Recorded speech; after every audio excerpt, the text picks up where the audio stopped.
The dreams started a few months back. They were also vivid and lifelike, yet surreal at the same time. The details were never quite the same, but the location always was. I was in a great city, vast and unending. Twisted, gray spires rose skywards, beautiful in one regard and yet hideous in others. Their architecture was almost completely alien, and the metal that built the structures seemed to be writhing in pain. The sky was darkened and gray with pollution. Distant sounds like thunder echoed, but I could never tell if they were from the stormy sky above or the ceaseless machinery down below. Blocky vehicles moved in slow yet methodical lines along narrow city streets in an imitation of traffic. People crept along the narrow sidewalks, dressed in drab gray suits. A logo was always stitched onto them, a single white star. That logo existed on most things, actually. It seemed almost corporate with its prevalence, although I didn't recognize it. This landscape wasn't entirely alien, though. The denizens were unquestionably human, and through the twisted architecture, I spotted a few landscapes that I recognized on the skyline. Far off in the distance, I could see a few staples of Manhattan. The Chrysler Building, and beyond that, the Empire State Building. Yet both looked so out of place amongst the taller metal spires that reached skyward. In my dreams, I would walk through these narrow, gray streets. Pale neon signs advertised businesses, but I couldn't remember their names. People walked silently on the concrete streets, only to stop and suddenly turn. All eyes shifted up, and from above, I heard a voice speaking words I could not understand. I looked up, trying to catch a glimpse of what had their attention, and I'd open my eyes. Again, I'd be back in my own bedroom with my wife sleeping soundly beside me. I always woke up in the early morning, too late to go back to sleep, but too early to accomplish much. I'd get out of bed and start the day anyway. Maybe make breakfast for my wife, Alexis, and our son, Matthew. Our apartment was always quiet in the early morning, so I'd be generally undisturbed. Breakfast would be ready by the time Alexis woke up and greeted me, and then she'd go and wake up Maddie. The dream would soon be forgotten, and life would go on as normal. Rinse and repeat. The dreams didn't bother me at first. It was strange, but I'd had strange dreams before. Everyone does. They didn't interfere with my life, aside from waking me up early, and they didn't happen every night. There were worse fates to suffer, and I had more pressing concerns, such as my work and my family. Those always came first. No exceptions. I'd considered bringing the dreams up with one of my colleagues once, Dr. Gill. I visit him from time to time. I think it's healthy to have someone to talk to, especially if you're a psychologist yourself. My work can be a bit emotionally taxing. I hear a lot about people's deepest insecurities, their fears, their trauma, all of it. A while back, I realized the importance of keeping my own mental health in check. I was so sure they were just dreams, though, and they weren't affecting my life. Not in any significant way, beyond waking up early every now and then. Yet, as time went by, they slowly got worse. They became more frequent, and it got to the point where they began to haunt me every night. It was never the exact same dream. The parts of that gray city I saw always changed. All of my dreams ended the same, though. That's when I checked in with Dr. Gill. It wasn't a formal appointment, just a visit between friends. I'd brought a bottle of cognac as an informal form of payment all the same. Dr. Upton Gill lived in a nice suburban house just outside of town, and as I knocked on the door, he greeted me with a warm smile. "Tom Blazer, it's been too long. Come in, come in. Get yourself out of the cold. How have you been?" Gill was a tall man with narrow limbs, yet he was always impeccably dressed. I never once saw him without a suit coat, vest, and ascot. Despite being on the other side of 50, he had dark, wavy hair, and a mustache that dominated most of his upper lip.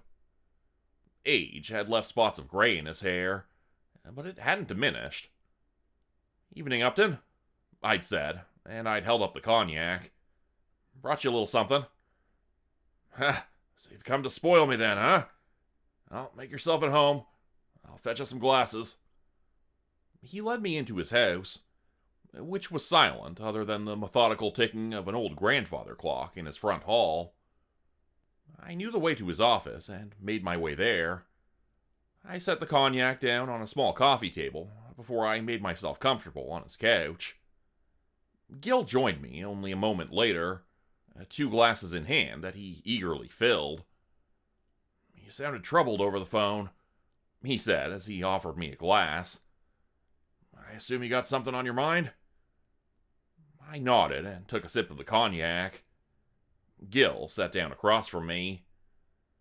"I've been having some unusual dreams lately," I said. "Not quite the same dream, but the same setting. A city. New York, I think?" Gill listened intently as I told him of the city I'd seen. The metal buildings, the darkened sky, and the ominous voice from above. I didn't leave a single detail out. He sat there, his legs crossed and the cognac sitting comfortably in his hand.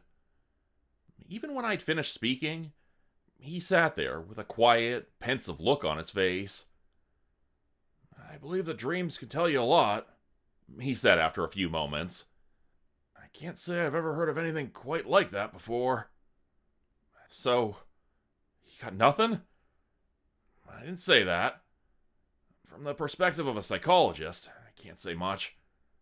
I'd advise you to go to a sleep clinic if you're not getting enough rest. The cause may be medical, and the dreams may be your mind reacting to some other stimuli. That said, and this is not information I might give as a professional, I had a patient a few years back. A troubled girl who had dreams of herself committing various crimes. I didn't make much progress with her.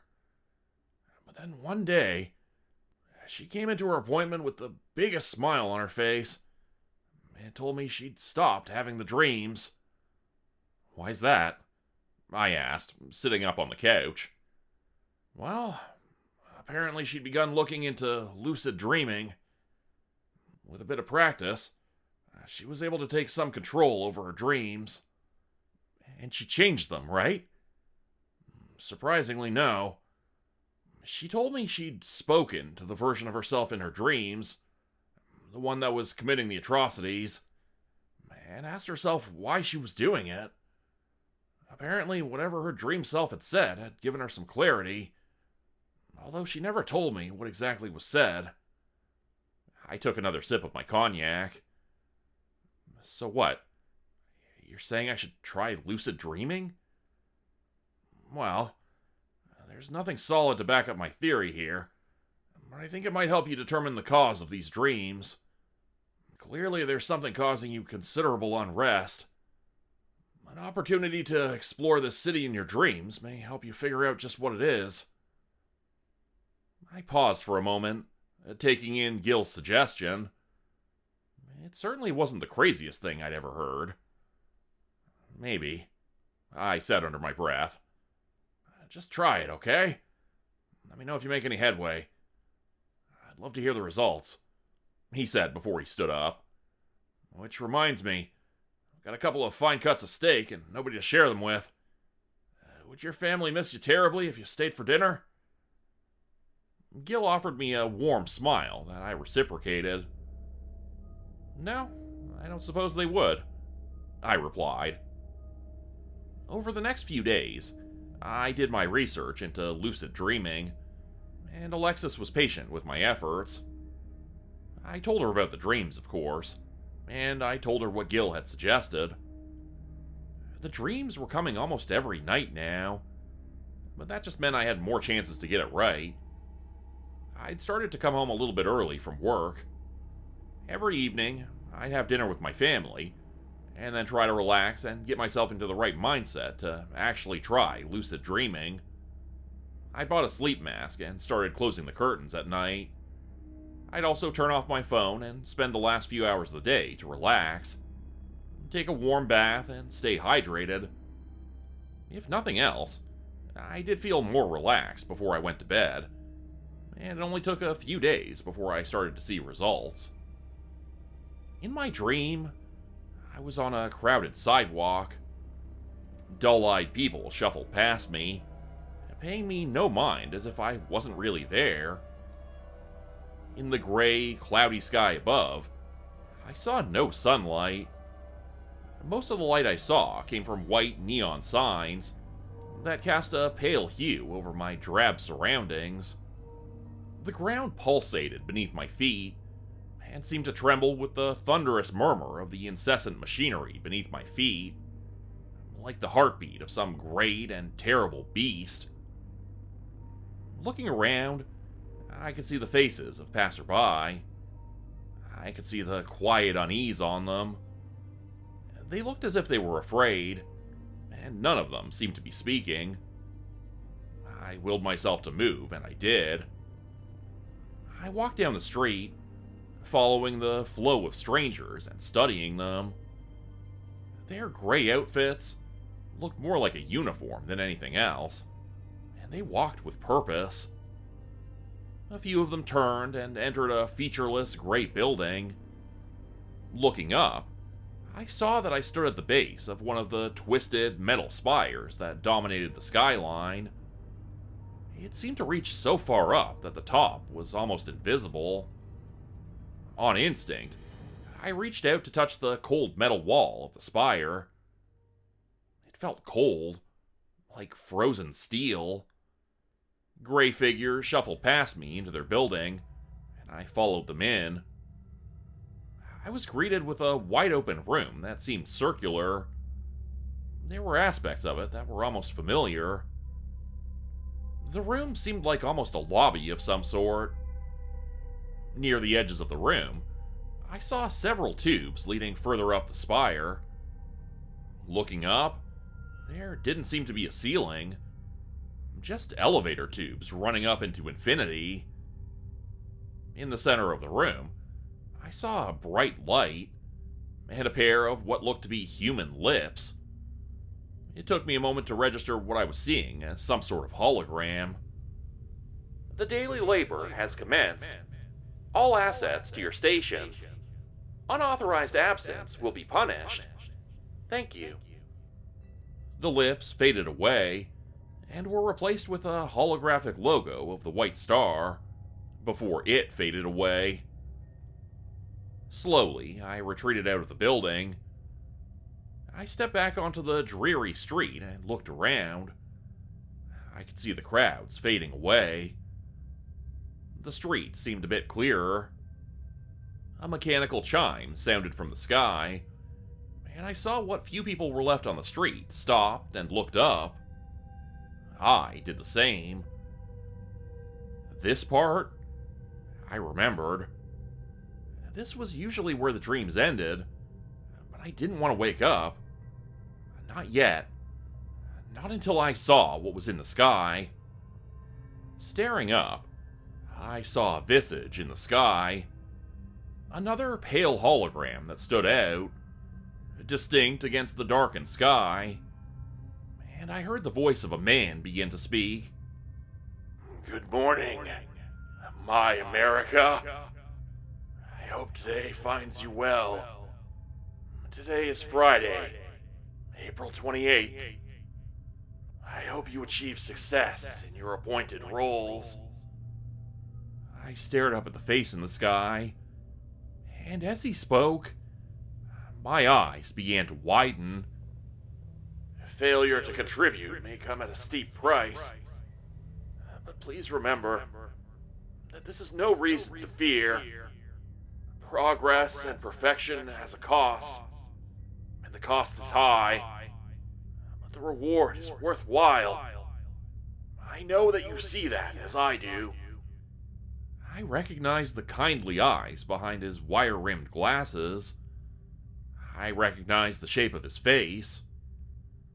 He was almost the striking image of Alexis, but there were a few features I recognized as my own. My nose was the most distinct. But this couldn't be who I thought it was. Could it? This couldn't be. Stay safe, maintain productivity, and together, we will continue to perfect our future. Together.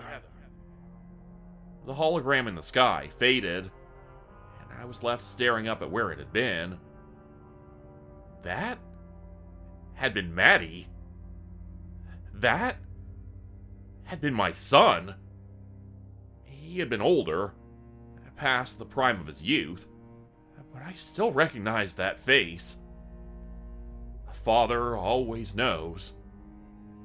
I woke up suddenly. The image of the older version of Maddie still lingered in my mind, and as I got out of bed, leaving Alexis behind, I found myself gravitating towards my son's room. Maddie lay in his bed, still years removed from the man I'd seen in my dreams. Still, I recognized the shape of his face, and it looked so much like my wife's. He was fast asleep, and as I looked around his room, I tried to find some hint of the city I'd seen in my dreams. I was already trying to explain away everything I'd seen. Obviously, I'd seen Maddie's face.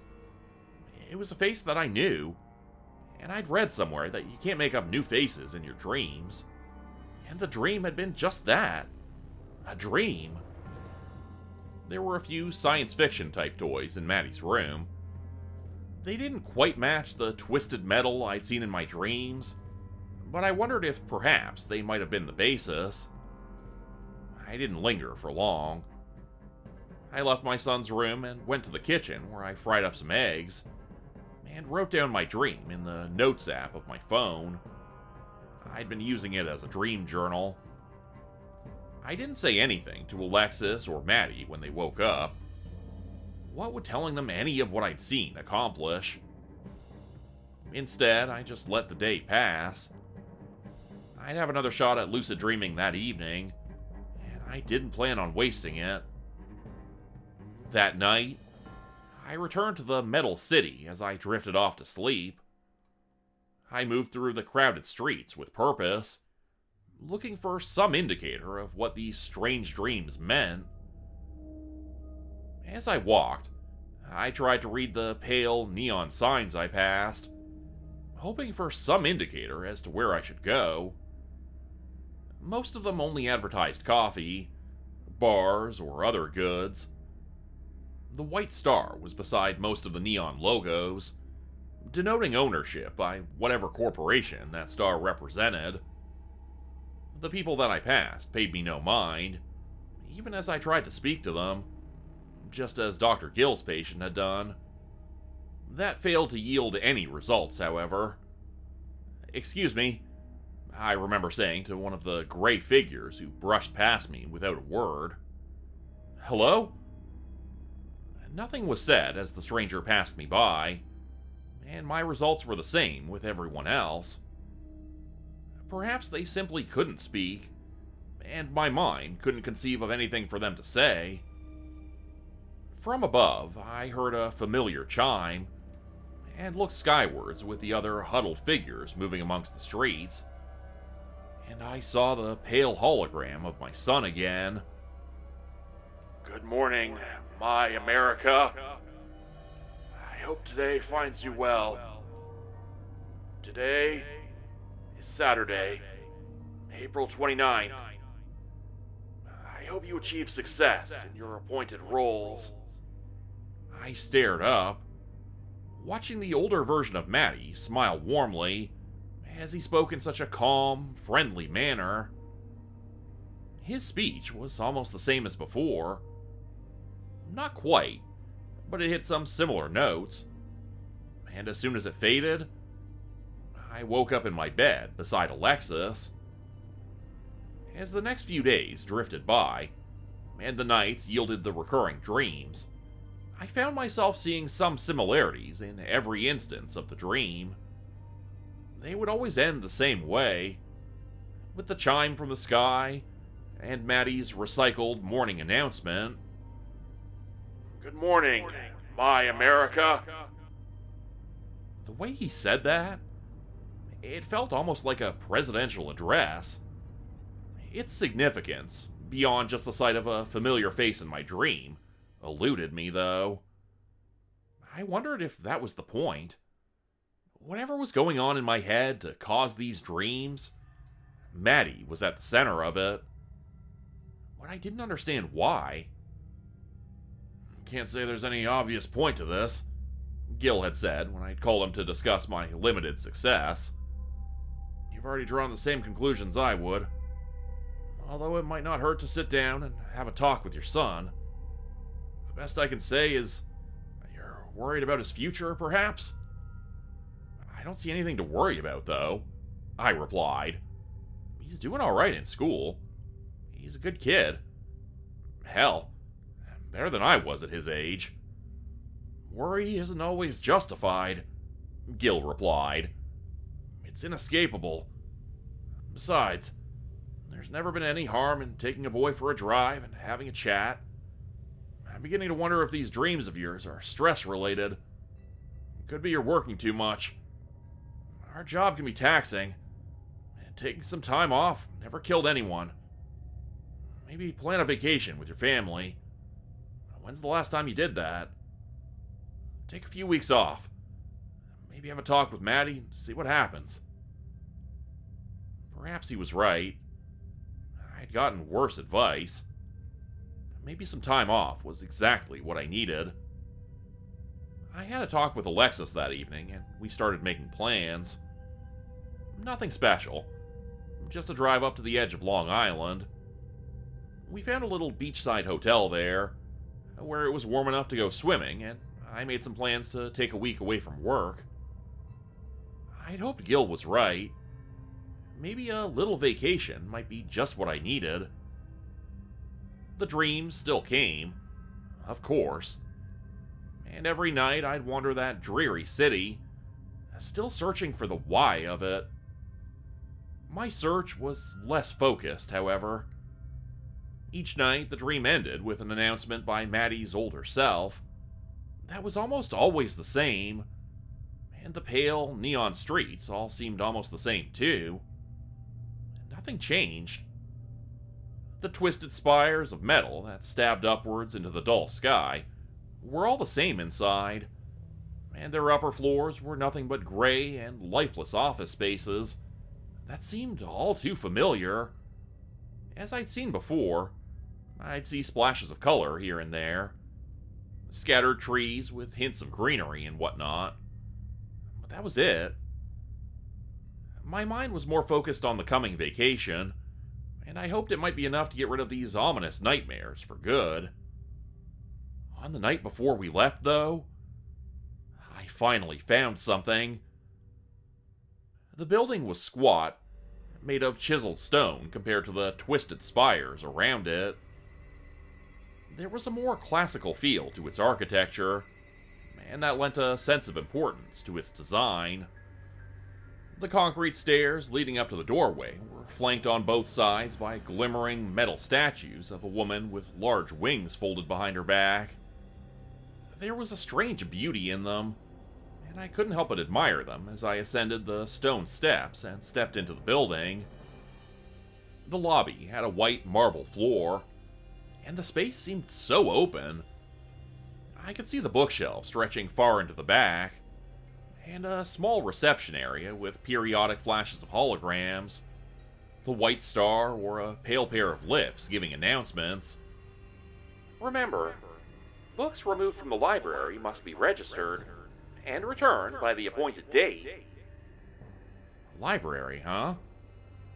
Well, I suppose my wandering was going to lead me somewhere useful eventually. I walked past the lobby and towards the shelves behind it. There was a quiet murmur of human conversation.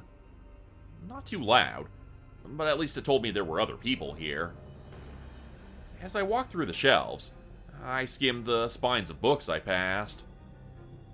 I was a little surprised that I could actually read the words on the spines. I was once told you couldn't read in dreams. Some of them were titles I recognized. Others were not. The colors of some of the old books contrasted with the pale and gray aesthetic of this old place. Looking up, I saw labels near the tops of the shelves, indicating fiction, self-help, and most importantly, history. At least some things never changed. On instinct, I went straight for the section marked History and began to wander through it. Maybe I'd find something there that would tell me about this world in my dreams. I skimmed the spines of the books I passed. Some referenced events that I recognized, while others seemed unfamiliar. Nothing jumped out at me until I was a good way down the row. A trailblazer into the new age. The autobiography of Matthew Blazer. I paused before I reached out to take the book. I recognized the face on the cover as the same face I had seen in the sky. The face of my son, Maddie. Slowly, I opened the book. I didn't know what I expected to find. I didn't know why my mind was making this up. Yet all the same, I read the first words in that book. The collapse of our society left a righteous vacuum of power. Torn apart by inept leadership and foolish conflict, we slaughtered the American dream long ago. And now, the few of us who are left still struggle to remember it. I've chosen to publish the story of my life, not to decree myself the savior of the new America, but to explain why I have chosen to become its shepherd, and to reinforce the importance of abandoning the old ways that brought us to ruin, and moving forward into a glorious future. Reading the text that followed, I watched as Maddie described his early life. He described me. He described my wife. My eyes couldn't leave the page as I read onwards. It wasn't until I was a few pages in that I found myself given pause. The text read, "Perhaps I was better prepared for the end than some. I learned long ago that life was a fragile thing. I loved my mother, Alexis Blazer, as much as any boy could, and her death has always weighed heavily in my mind. After I lost her, I learned what suffering meant, and from that lesson, I gained the first of the tools I would need to thrive among the ashes of our world. Alexis? Dead? No, this didn't make any sense. Why the hell would I dream about something like this?" Behind me, I could hear footsteps, and I paused. The footsteps were the only sound I heard. No more murmurs from any other residents of the library. Slowly, I looked up, and I saw a man standing in the aisle before me. I knew his face. I knew the face of my son. He wore a blue suit that stood out amongst the crowd. "Maddie?" I said softly as I lowered the book. The older version of Maddie in my dream just stared at me. He didn't say a word. But in the distance, I heard a familiar chime. And I woke up in a cold sweat. My heart was racing in my chest. The memory of the version of Maddie I saw in my dream was seared into my mind. There had been something in his eyes, something cold, distant, and barely even human. He'd had a vacant expression, as though he were just a hollow shell of a man. I looked over at Alexis, sleeping soundly beside me. My awakening hadn't disturbed her slumber, and I was thankful for that much at least. What I'd seen was nothing more than a dream. I was sure of that much. Yet, it felt like more than that. I got out of bed and looked at my cell phone. For a moment, I considered calling Gil, but I had a feeling I already knew what he'd say. Instead, I just left the bedroom and started on breakfast, as I recorded what I'd seen in my dream journal. We left for Long Island only a few hours after I awoke. The morning started almost like any other. I made breakfast for the family, and I took our bags down to the car while Alexis woke up Maddie and made sure he ate. We were on the road before 8. I figured we were in for a 3 or 4 hour drive. The hotel was on the far side of Long Island, far away from our problems, and I tried to let myself relax as we drove. I tried not to think about the dream I'd had, but still, my mind wandered. I couldn't forget what I'd read in my dream the night before, nor could I forget the way Maddie had looked in my dream. He'd been a man, and there had been something in his eye, something knowing and calm that sent a sense of unease through my spine. Are we there yet? My real son's voice shook me from my train of thought, as did the small impact of his shoe hitting the back of my seat. We'd only been on the road for less than an hour. "A few more hours, buddy," Alexa said, and I could hear Maddie groan. "I want to go swimming now, though." "We will, just as soon as we're settled in." The road ahead stretched onwards as we left the city, but I could still feel Maddie kicking the back of my seat. Periodically at first, but getting more rapid as he grew more and more bored. "Hey, can you stop that, little man?" I asked. "I'm bored." "Well, you kicking my seat is really distracting. So, can you find some other way to entertain yourself?" Maddie was quiet for a moment. Then the kicking started again. Harder this time, as if he was deliberately trying to provoke me. I said, "Stop." My voice was harsher this time, and I looked back at him just for a moment. Alexis did the same, and opened her mouth to scold him, but she never got the chance to speak. In the aftermath, I was told that it was the other driver's fault. He'd had alcohol on his breath and had been speeding. When his tire burst, he'd lost control of his car. That knowledge wasn't much of a comfort, though. As I looked back towards the road, all I saw was a red SUV speeding towards me, and the last thing I remember thinking was that the other guy was probably just as scared as I was. I tried to swerve out of the way, but it was too late for that. He hit us on the passenger side. At least, when unconsciousness took me, I didn't dream. Maddie had gotten out of the accident with only a few scrapes and bruises. As for me, I'd spent over a week at the hospital. The first few days for myself, the rest to watch over Alexis. The doctors did what they could for her, but in the end, there was only so much they could do. My wife had survived the accident, but her injuries left her paralyzed and comatose. At first, I'd hoped that maybe she'd get better. Maybe there'd be some sort of miracle. But I couldn't shake what I'd seen in my dream the night before the accident. I couldn't stop myself from fearing that it was all true. And when I saw Alexa's condition on the decline, I knew it would be better to spare myself the torture of watching her die slowly. With the encouragement of the doctors, Alexis was taken off life support about 10 days after the accident. "Are you still having those dreams?" I'd been visiting Gil every few days after Alexis had passed. Maybe it was an abuse of his friendship, but he'd never turned me down.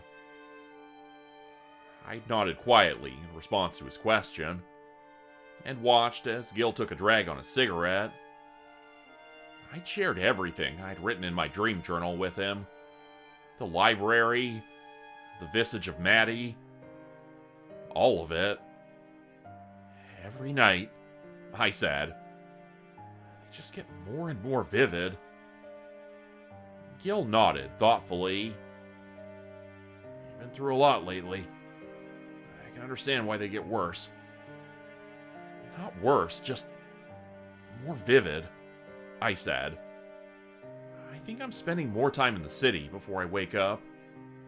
I keep thinking I should go back to the library, but I can't." "Are you afraid of what you'd see in there?" I looked up at Gil. "I'm afraid that it's not a dream," I replied. "That book, it said it was Maddie's autobiography. It told me what happened before it happened." "Did it, though?" Gil asked. "You had a dream where you read a book about your wife dying the day before the accident. A strange coincidence, yes. But I don't believe it's anything more than that. Loss of a loved one is a common fear, and a very common occurrence. You want to just chalk it up to coincidence?" "Because it is the only logical answer," Gil replied. "You know that too, Tom. Don't tell me you actually believe you're seeing the future in these dreams of yours." I paused. I never said it out loud, but the thought was impossible to deny. My silence seemed to be confirmation enough. "Tom, please, look at this rationally," Gil said. "I think I am," I replied softly. "God, what if he was warning me?" "Who? Maddie? That doesn't make any sense, Tom." "Didn't it?" I stood up. Gil did the same.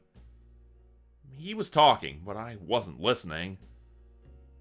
"I need to go," I said, and made my way to the door, with Gil following after me. "Tom, where are you going?" he asked.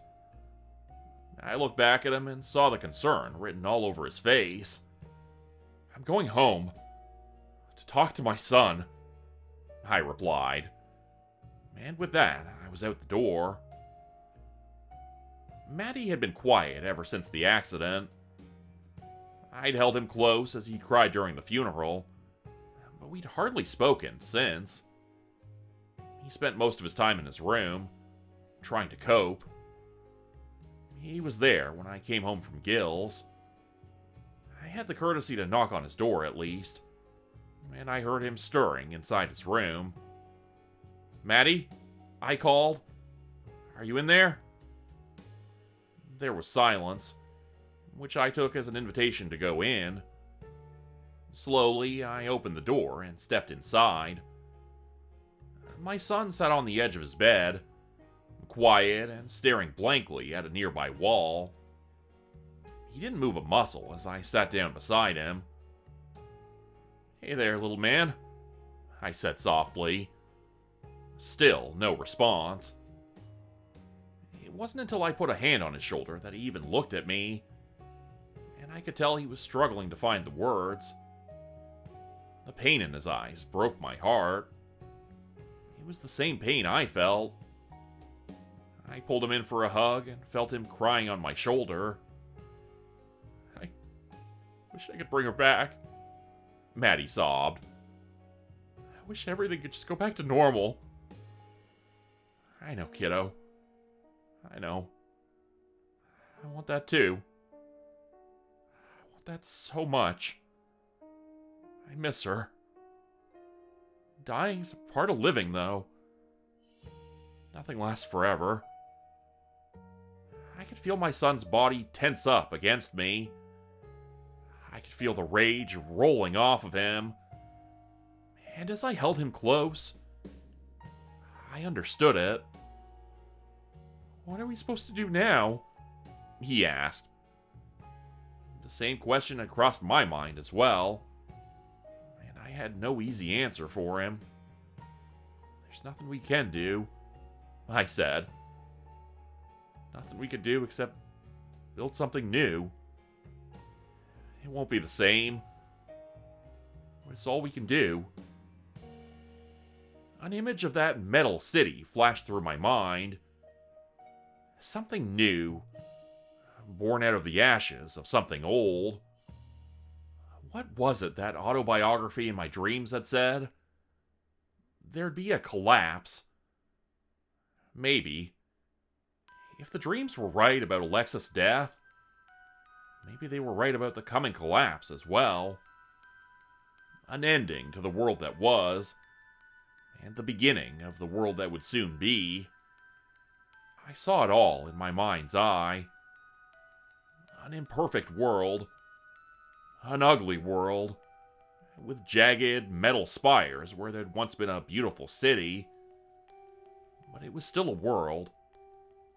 It was still something to call home. If my dreams really were prophecy, then I knew that Maddie would be safe in the future. After the coming collapse. But I also knew that I needed to guarantee his safety. As I hugged my son close, I looked into his eyes and saw the future. I saw a trailblazer into a new age. And in that moment, I understood. Perhaps it was grief followed by madness. Perhaps it was the curse of knowledge. I pray that it is the former. But if I'm right, if it's not, if the end is coming and my dreams are prophecy, then Matthew will be prepared. That is my duty, my appointed role.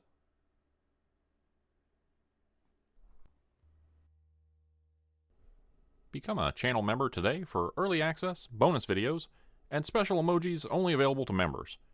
Check out the description below or click the join button for more info. If you'd like another way to help support the channel, please consider joining my Patreon page at patreon.com/JordanGroupeHorror. As a patron, you'll get access to bonus videos and content. You'll be credited at the end of every video going forward, and if you decide to stay for 3 months, I'll name a character after you which will be featured in a Hollow's End story. Links to join the Patreon are in the description. Thanks everyone for listening. Please like, subscribe, and comment to help the channel continue to grow. And see you again next time at 4 p.m. Eastern Standard Time. Hope you have a great night.